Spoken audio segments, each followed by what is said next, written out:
আজকে আমরা চলে আসছি বাংলাদেশের মধ্যে সবচেয়ে বড় চিড়িয়াখানা মিরপুর চিড়িয়াখানায়, যেখানে কিনা আপনি দেখতে পাবেন নানান রকম পশু পাখি এবং শিখতে পারবেন নতুন কিছু।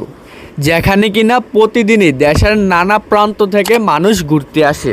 আর আজকে আপনাদেরকে দেখাবো মিরপুর চিড়িয়াখানাতে কিভাবে যাবেন আর কি কি রয়েছে এখানে। বাংলাদেশ জাতীয় চিড়িয়াখানা বা মিরপুর চিড়িয়াখানা এটি অবস্থিত ঢাকা মিরপুরে। দেশের যে কোনো প্রান্ত থেকেই আসেন না কেন, প্রথমে আপনাকে চলে আসতে হবে মিরপুর একে। ওখান থেকে 30 থেকে 40 টাকা রিক্সা ভাড়া দিয়েই চলে আসতে পারেন এই মিরপুর চিড়িয়াখানায়। আসার পর মাত্র 50 টাকা এন্ট্রি ফি দিয়েই প্রবেশ করতে পারেন এই চিড়িয়াখানাটিতে। 2025 সালের শেষ তথ্য অনুযায়ী 136 প্রজাতির প্রায় 334টি প্রাণী রয়েছে এখানে।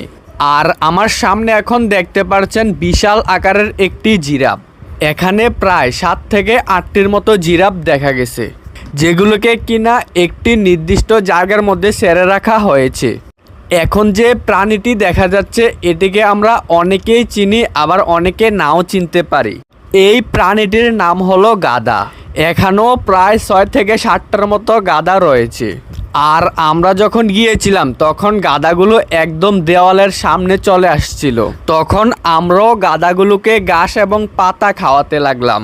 আর চিড়িয়াখানার ভিতরটাও ছিল একদম গাছ দ্বারা আচ্ছাদিত। বাহিরে প্রচুর পরিমাণ রোদ থাকা সত্ত্বেও ভিতরে তেমন একটা গরম অনুভব হয় না। আর এখন যে প্রাণীগুলো দেখতে পাচ্ছেন এটিকেও আমরা অনেকেই চিনে থাকি, তবে এই প্রাণীগুলোকে চিড়িয়াখানা ব্যতীত অন্য কোথাও দেখা যায় না। আর এই প্রাণীগুলোর নাম হচ্ছে জেব্রা। আর এর গায়ের রং থেকেই কিন্তু জেব্রা ক্রসিং নামটা এসেছে। এখন যে প্রাণীগুলো দেখতে পাচ্ছেন এগুলোর নাম হচ্ছে ঘোড়া।